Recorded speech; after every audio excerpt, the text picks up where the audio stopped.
Buenos días. Nosotros somos el equipo conformado por Adriana Sumiko y Mamura López, Samantha Ramos Posadas, Eduardo Sony Santana Esquivel y Salvador Martínez Medina, y vamos a presentar el tema de insuficiencia hepática crónica. Como caso clínico, tenemos un paciente masculino de 47 años quien acude al servicio de consulta externa debido a que ha notado ictericia. Los antecedentes heredofamiliares y antecedentes personales patológicos no son referidos en la historia clínica. Sin embargo, como antecedentes personales no patológicos, se refiere a un alcoholismo intenso desde su juventud, cada semana por hasta 3 días, y a partir de hace 2 años, la ingesta de alcohol se vuelve cotidiana de hasta 500 mililitros al día. Como padecimiento actual, el paciente presenta dolor epigástrico de aparición reciente y de moderada intensidad, y desde hace un día presenta melenas. A la exploración física, el paciente presenta un estado mental normal únicamente con picos de euforia y desorientación. Presenta un franco tinte ictérico en la piel y mucosas, lengua rojiza e hipertrofia de parótidas. Hay una disminución del vello axilar y púbico y ginecomastia leve. El abdomen se encuentra globoso por líquido de ascitis y las extremidades están atróficas. Se puede observar una red venosa colateral, está presente el signo de la ola y el signo del témpano de hielo es positivo. A la palpación del hígado, este presenta una consistencia dura, firme y es poco doloroso. Hay asterixis presente e hipotrofia de la eminencia tenar e hipotenar en ambas manos. Al revisar los exámenes de laboratorios, podemos encontrar que la biometría hemática reporta una anemia macrocítica, así como plaquetopenia y leucopenia. En la química sanguínea, podemos observar que la creatinina, la urea y el ácido úrico se encuentran elevados, mientras que las proteínas totales y la albúmina están disminuidos con un tiempo de protrombina prolongado. Las pruebas de funcionamiento hepático, encontramos que las bilirrubinas totales se encuentran elevadas, así como la TGO, la TGP y la gamma-glutamiltransferasa. En cuanto a serología, podemos encontrar positivo el antígeno de superficie de hepatitis B.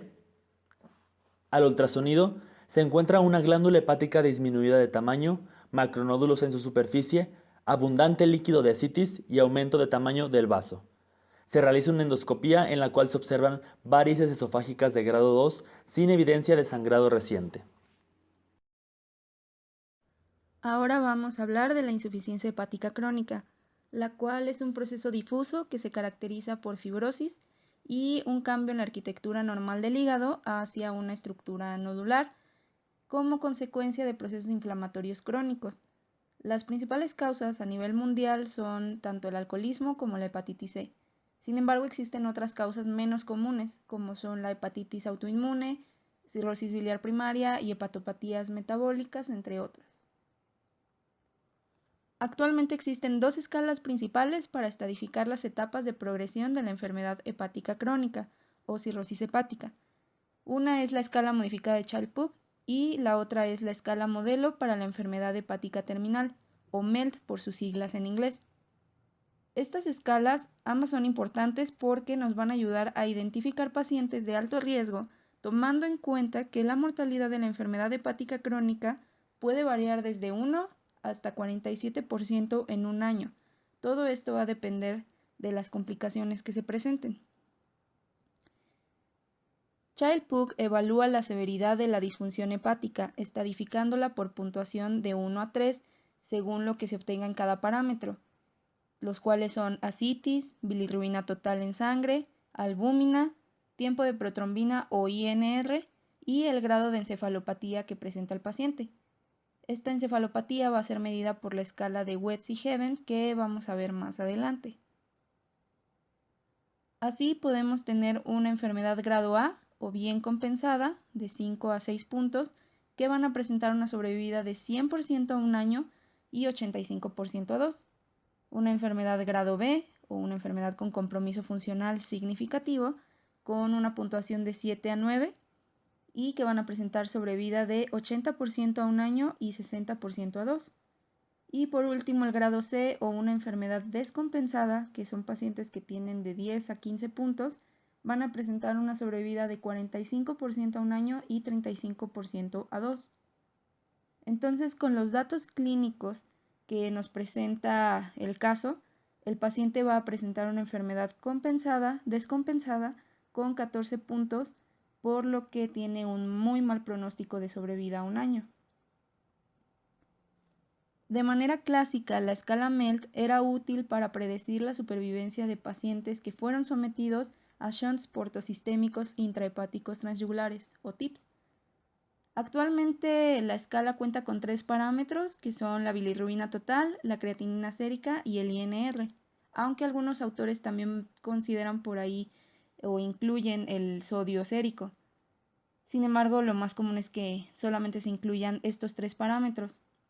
Entonces, con estos 3, MELT es útil para clasificar la prioridad de los candidatos a recibir un trasplante de hígado. De esta forma, los pacientes con MELT que tienen mayor o igual a 40 puntos van a tener una mortalidad a 3 meses de 71.3%.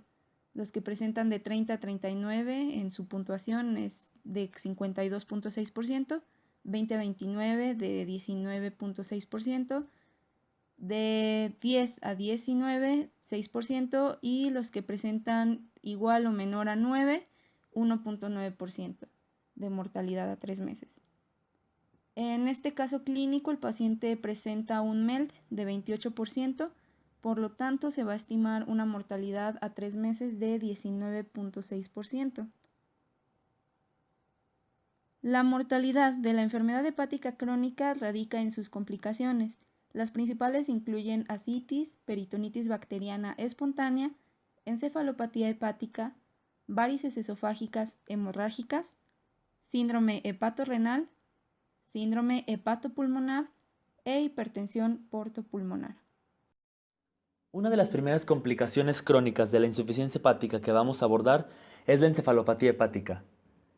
Definimos encefalopatía hepática como el espectro de anormalidades neuropsiquiátricas que son potencialmente reversibles y que se presentan en aquellos pacientes que presentan disfunción hepática, ya sea aguda o crónica. Para poder definir encefalopatía hepática, tenemos que excluir que exista una patología neurológica o metabólica de base. Dentro de la etopatogenia, la hiperamonemia y la respuesta inflamatoria son dos de los principales mecanismos que están involucrados en esta enfermedad. Esto va a producir que exista una alteración en la síntesis de serotonina y dopamina y de igual manera una producción de falsos neurotransmisores que lleva a presentar los síntomas que veremos más adelante. Dentro del cuadro clínico de un paciente que tiene encefalopatía hepática, vamos a encontrar en primer lugar las características físicas y bioquímicas de la insuficiencia hepática crónica. Y adicional a esto tendremos una evolución del estado mental que puede ir desde normal hasta llegar hasta una potencial degeneración hepatocerebral. De manera clínica vamos a poder clasificar la encefalopatía hepática en 3 tipos principalmente. El tipo A, que es aquella que está asociada a una falla hepática aguda; el tipo B, que está asociada a un cortocircuito portosistémico; y el tipo C, asociado a cirrosis. El tipo C tiene a su vez 3 subclasificaciones que pueden ser esporádica, persistente o mínima. A su vez, la encefalopatía hepática episódica puede ser recurrente cuando existen 2 o más episodios en un año, precipitada cuando existe un factor precipitante identificado o espontánea cuando no existe ningún factor precipitante que haya sido identificado como causa de la presentación de este cuadro. La encefalopatía hepática persistente es aquella que tiene más de 4 semanas de duración y la podemos clasificar de leve a severa en 4 grados. Y finalmente tenemos la mínima, como aquella encefalopatía hepática que presenta únicamente cambios sutiles que pueden pasar desapercibidos en el examen físico. En cuanto al diagnóstico de la encefalopatía hepática, tenemos que saber que este es un diagnóstico por exclusión, ya que se deben descartar otras encefalopatías metabólicas. Igualmente, hay que investigar causas orgánicas neurológicas de encefalopatía, sobre todo si no hay mejoría clínica. Pero en sí, el diagnóstico va a ser meramente clínico y mediante las pruebas de laboratorio, a pesar de que ya existan pruebas especializadas disponibles para el diagnóstico de esta enfermedad. Los criterios de Westhaven evalúan la severidad y clasifican en 5 grados la encefalopatía hepática, dependiendo del estado de conciencia y otros parámetros como funciones intelectuales, personalidad, cambios del comportamiento y manifestaciones neuromusculares. El grado 0 de la clasificación de Westhaven es aquel en el cual no hay alteraciones de la conciencia, función intelectual o comportamiento. El grado 1, el paciente presenta euforia, ansiedad o una alteración en el cálculo, principalmente la suma. El grado 2, podemos ver letargia y apatía en el paciente, desorientación mínima en tiempo y lugar, cambios sutiles en la personalidad y alteración igualmente en el cálculo, pero ahora en resta. En el grado 3 ya observamos somnolencia e incluso semiestupor, pero con respuesta al habla, confusión y gran desorientación. Y finalmente en el grado 5 vamos a tener un paciente que presenta ya coma, sin respuesta al habla o al dolor. Hablando ya del manejo de la encefalopatía hepática, existen dos principales pilares en el tratamiento de esta enfermedad, que es, en primer lugar, corregir los factores precipitantes que nos están causando que se presente este cuadro clínico y, en segundo lugar, llevar ya a cabo un tratamiento farmacológico. Dentro de los factores precipitantes que se tienen que corregir está la desnutrición, la deshidratación, el vómito, una diuresis excesiva, hemorragia digestiva, evitar infecciones y corregir alteraciones hidroelectrolíticas. El tratamiento farmacológico va a tener como objetivo mejorar el estado mental, y esto lo va a lograr mediante una disminución de los niveles de amonio, ya sea bajando su producción o aumentando su excreción. El primer escalón del tratamiento farmacológico consiste en los disacáridos no absorbibles, en los cuales la lactulosa es el tratamiento de primera elección o primera línea. El mecanismo de acción de este fármaco va a consistir en dos puntos principalmente. En primer lugar, va a reducir la absorción de amonio a nivel del colon por efecto catártico y en segundo lugar, va a acidificar el contenido intraluminal, disminuyendo consecuentemente la cantidad de bacterias productoras de ureasa y generadoras de amonio. Si tenemos un paciente que no tolera la vía oral, podemos utilizar entonces enemas de lactosa. El método de aplicación consiste en combinar o mezclar 200 gramos de lactosa más 1000 mililitros de agua y mantener esa mezcla durante 5 minutos en el recto del paciente, con este acostado o en posición de decúbito lateral izquierdo. Se va a proceder al siguiente paso en aquellos pacientes que sean no respondedores a disacáridos no absorbibles, y para estos casos vamos a utilizar antibióticos no absorbibles. El mecanismo de acción de estos antibióticos va a consistir en disminuir el número de bacterias productoras de amonio en el intestino. Los fármacos que principalmente vamos a utilizar van a ser la neomicina, el metronidazol y la vancomicina. La neomicina se va a utilizar de 1 a 2 gramos vía oral cada día, el metronidazol 250 miligramos vía oral cada 12 horas y la vancomicina 2 gramos vía oral una vez al día. Ahora, otra alternativa que tenemos para el tratamiento de la encefalopatía hepática, especialmente en pacientes que tienen una presentación mínima o manifiesta, e incluso para prevenir las recurrencias, es el uso de probióticos. Estos lo que van a hacer es que van a disminuir el pH intraluminal y consecuentemente va a verse alterada la flora bacteriana intestinal, resultando en una disminución de la producción de amonio, así como de su absorción. Las dos familias de probióticos o dos especies más efectivas van a ser Lactobacilli y Bifidobacteria. En la actualidad, la hipertensión portal se define como el aumento en el gradiente de presión portosistémica en cualquier segmento del sistema venoso portal, siendo la causa más común de hipertensión portal la insuficiencia hepática. Se ha documentado que un gradiente de presión venoso hepático de 10 milímetros de mercurio o mayor identifica a un grupo de pacientes con un curso clínico más agresivo, como es el desarrollo de varices esofágicas y gástricas. La clasificación de Child-Pugh es el sistema más utilizado para clasificar el grado de disfunción hepática en hepatopatías, siendo validado como buen predictor pronóstico para las complicaciones de la hipertensión portal.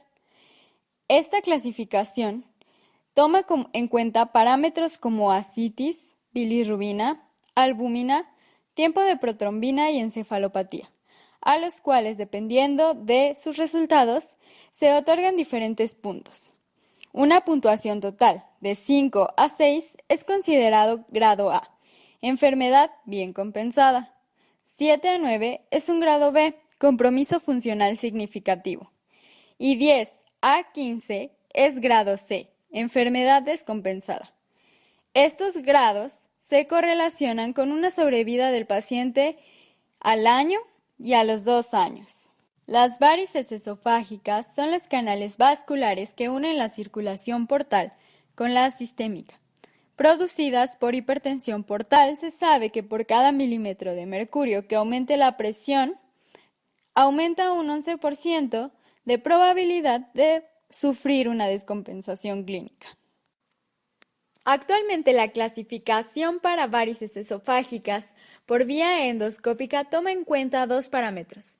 Aquellas menores a 5 milímetros se consideran pequeñas y aquellas mayores a 5 milímetros se consideran grandes. Se sabe también que hay mayor riesgo de sangrado en pacientes con clasificación Child-Pugh clase C, ya que ellos pueden presentar varices grandes y manchas rojas en esófago que predisponen al sangrado. El tratamiento médico consiste en la utilización de beta-bloqueadores no cardioselectivos como es el propanolol, ya que permiten una reducción del gradiente de presión venosa hepática. El propanolol se da en cantidades de 20 a 40 miligramos. Se sabe que alrededor del 30% de los pacientes no responden a beta-bloqueadores, por los que se debe de buscar otra opción. Es importante tener en cuenta que estos beta-bloqueadores pueden producir efectos colaterales como fatiga e impotencia, e inclusive están contraindicados en algunas cardiopatías. Los vasoconstrictores esplácnicos son la farmacoterapia que permite detener la hemorragia por lo menos pasajeramente en hasta 80% de los pacientes. Se sabe que la somatostatina tiende a ser superior a su análogo, la octreotida. La somatostatina se debe de dar en 3.5 microgramos por kilogramo de peso por hora o 6 miligramos en 24 horas, o si se prefiere, una intravenosa continua de 250 microgramos por hora durante 48 horas, máximo 120 horas. Por último tenemos los venodilatadores como el 5-monohidrato de isosorbide, que viene en presentaciones de 20 miligramos por tableta, el cual se ha demostrado tener efectos aditivos en la disminución de la presión portal y ser particularmente efectivo en pacientes que no responden a la terapia inicial con beta-bloqueadores solos. Sin embargo, estos efectos beneficiosos pueden verse anulados por los efectos deleterios sobre la función renal y la mortalidad a largo plazo. Dentro de la terapia endoscópica tenemos 2 tipos de terapias: las terapias locales, como es la ligadura endoscópica de las varices esofágicas, o escleroterapia, las cuales detienen el sangrado hasta el 90% de los pacientes, y se sabe que la ligadura endoscópica de las varices es más efectiva que la escleroterapia varicosa endoscópica, ofreciendo un mayor control de la hemorragia. Dentro de las terapias de derivación se encuentra el puente portosistémico intrahepático transyugular, el cual se sabe que es una buena alternativa cuando fracasan los tratamientos endoscópicos anteriores y la farmacoterapia.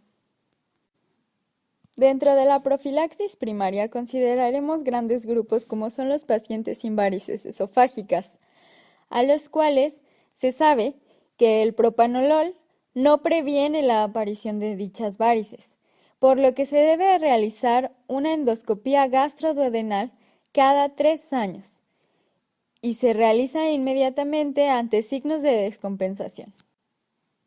En pacientes con varices esofágicas y clasificación Child-Pugh clase B o C, se deben de comenzar esquemas de propanolol desde 20 a 40 miligramos al día. No es necesario llevar control endoscópico a menos que se presenten signos de descompensación. En pacientes con varices esofágicas y clasificación Child-Pugh clase B o C, se deben de comenzar esquemas de propanolol desde 20 a 40 miligramos al día. No es necesario llevar control endoscópico a menos que se presenten signos de descompensación. Es importante tener en cuenta que el propanolol debe de ir subiendo hasta la dosis máxima tolerada. La profilaxis secundaria consiste en aquel tratamiento que se debe dar a aquellos pacientes que han sangrado con anterioridad y se trata de evitar el sangrado próximo. Es por ello que se les debe de dar propanolol a dosis máximas toleradas y se les proporciona la ligadura endoscópica de varices esofágicas, repitiéndola cada 1 a 2 semanas hasta la obliteración con endoscopía gastroduodenal 1 a 3 meses posterior a ello. La recurrencia de hemorragia se debe de tratar con la derivación portosistémica intrahepática transyugular. La ascitis es la complicación más común de la cirrosis, con aproximadamente el 50% de los pacientes con cirrosis compensada desarrollando ascitis a lo largo de 10 años. Después del desarrollo de la ascitis que requiere hospitalización, el riesgo de mortalidad aumenta a 15% en 1 año y casi 50% a los 5 años. La restricción de sodio y los diuréticos son el pilar del tratamiento de pacientes con ascitis causada por hipertensión portal. Los pacientes con ascitis de SAC menos de 1.1 gramos sobre decilitro no responden bien a estas medidas, con la excepción de aquellas con síndrome nefrótico. Los pacientes con ascitis por hipertensión portal deben restringir su dieta diaria de ingesta de sodio a menos de 2.000 miligramos. Cualquier restricción adicional puede provocar desnutrición. La restricción dietética de sodio es más importante que la restricción de líquidos en la cirrosis. La restricción de líquidos no es necesaria a menos que la concentración de sodio sea menos de 120 milimoles sobre el litro, o si los cambios en el estado mental que se desarrollan sean atribuibles a hiponatremia.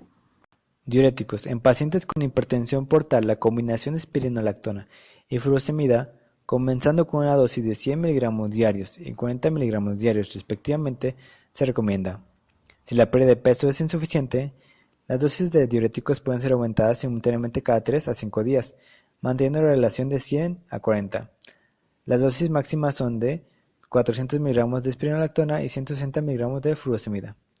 Para los pacientes incapaces de tolerar la espironolactona debido a ginecomastia dolorosa, amiloride de 10 a 60 mg diariamente puede ser el medicamento sustituto, aunque es menos efectivo. En pacientes con enfermedad periférica significativa, edema, no hay límite para pérdida diaria de peso, pero en aquellos sin edema la pérdida de peso debe limitarse al máximo de 0.5 kg al día. Manejo de ascitis refractaria. Menos del 20% de los pacientes con cirrosis y ascitis desarrollan ascitis refractaria. Se define como ascitis que no responde a la restricción dietética de sodio y la dosis diurética máxima, típicamente espironolactona 400 mg diarios y furosemida 160 mg al día, o que se repite rápidamente después de la paracentesis terapéutica. Una vez que la ascitis refractaria se desarrolla, la mortalidad a 1 año es de aproximadamente el 50%. Paracentesis terapéuticas de gran volumen en serie. Una vez que el paciente se considera resistente a los diuréticos se deben interrumpir y la administración puede basarse en paracentesis terapéuticas seriadas de gran volumen. Un gran volumen de hasta 10 litros eliminadas cada 2 semanas normalmente controla la ascitis en un paciente que es compatible con la restricción de sodio en la dieta. La necesidad de paracentesis más frecuentes sugieren el cumplimiento dietético.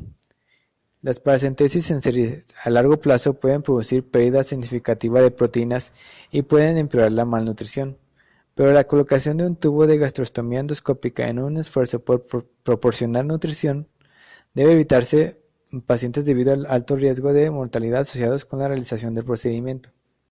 La guía de práctica clínica nos dice cómo tratar a los pacientes con cirrosis y ascitis grado 2. Esta consiste en una dieta hipercalórica de 30 a 40 kilocalorías por kilogramo por día, con un aporte proteico entre 0.8 hasta 1.5 gramos por kilogramo de predominio vegetal, rica en fibra, con un aporte de sodio de 1 a 2 gramos y la administración combinada de diuréticos, de espironolactona 100 mg vía oral, con una dosis máxima de 400 mg por día, en 1 a 2 tomas por la mañana y al mediodía, y furosemida vía oral 400 mg en la mañana, o un máximo de 160 mg en 2 tomas. No se requiere la restricción de líquidos en tanto el sodio sérico sea menor a 120 a 125 miliequivalentes sobre litro.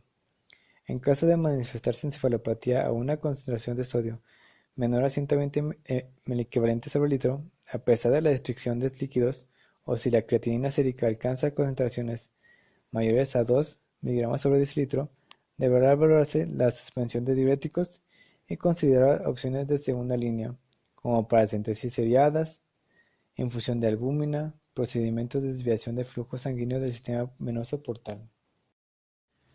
Hiperesplenismo. Actualmente se considera hiperesplenismo al síndrome caracterizado por trombocitopenia en presencia de esplenomegalia. Algunos autores incluyen en la definición la presencia de anemia y leucopenia.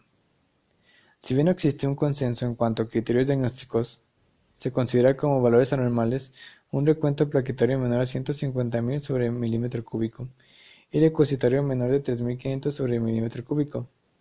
El hiperesplenismo severo se define como la presencia de un recuento plaquetario por debajo de 75.000 sobre milímetro cúbico y leucocitario menor de 2.000 sobre milímetro cúbico. Las alteraciones hematológicas que se presentan en el hiperesplenismo han sido clásicamente atribuidas a la congestión venosa pasiva a consecuencia de la hipertensión portal. Sin embargo, no se ha encontrado una correlación entre el tamaño del vaso y el grado de presión portal o de varices esofágicas. Perfil hematológico. Anemia. La anemia se presenta en aproximadamente el 50% de los cirróticos y se considera que su etiología es multifactorial. El secuestro esplénico no ha mostrado tener asociación con la anemia de los cirróticos, ya que en estudios en los que se alivia la hipertensión portal no se evidencia mejoría de la anemia. Trombocitopenia. Se presenta en un 2 a 61% de los pacientes cirróticos. Su severidad es de leve a moderada y se ha planteado como marcador de utilidad para predecir el pronóstico de la enfermedad hepática. Leucopenia. La incidencia de leucopenia en cirróticos es de 11 a 41% y suele ser leve. Su etiología probablemente tenga mayor relación con mielotoxicidad por virus o alcohol que con secuestro esplénico, ya que en estudios con shunts portosistémicos en hiperesplenismo no ha mostrado mejoría en este parámetro. Criterios de transfusión en insuficiencia hepática. Los pacientes con enfermedad hepática pueden presentar anormalidades en las pruebas de laboratorio de rutina de coagulación, especialmente cuando la función sintética del hígado está significativamente deteriorada y las presiones portales aumentan. Estos incluyen la prolongación del tiempo de protrombina, la relación normalizada internacional, el tiempo de tromboplastina parcial activada, así como la trombocitopenia leve y el dímero D elevado. Sin embargo, los individuos con insuficiencia hepática también tienen anormalidades que aumentan el riesgo de trombosis, y como resultado de las anormalidades del laboratorio son predictores pobres del riesgo de sangrado. En pacientes seleccionados con insuficiencia hepática que tienen hemorragia clínicamente significativa, se administra vitamina K para corregir la posible deficiencia de vitamina K. Se puede administrar crioprecipitada para mantener la concentración de fibrinógeno mayor a 100 a 120 mg/dl. Además, las plaquetas pueden ser transfundidas si el paciente es trombocitopénico, con un recuento de plaquetas menor a 100.000. Se pueden administrar agentes antifibrinolíticos, como por ejemplo el ácido epsilon aminocaproico o el ácido tranexámico. Si los sensores de coagulación en el punto de atención, por ejemplo, la tromboelastografía, indican la presencia de hiperfibrinólisis primaria o secundaria. Es muy importante hablar de la intervención nutricional en el paciente con insuficiencia hepática crónica. Según el New England Journal of Medicine, la desnutrición ocurre en 20 hasta un 50% de los pacientes con cirrosis. La Asociación Mexicana de Gastroenterología menciona cifras de 50 hasta 100% de los pacientes con desnutrición. Es recomendada la ingesta de proteínas de 1 a 1.5 gramos por kilogramo de peso del paciente al día, ya que se relaciona con una mejora del estado mental del mismo. Las comidas tardías se prefieren, ya que el paciente con cirrosis presenta un estado hipermetabólico y por tanto el ayuno nocturno genera un agotamiento muscular que va a tener un desequilibrio consecuente del balance del nitrógeno. En el caso de un paciente con ascitis, se recomienda una restricción de sal de 2000 miligramos al día máximo. Y únicamente se va a recomendar la restricción de líquidos cuando la concentración de sodio es menor a 120 milimoles por litro.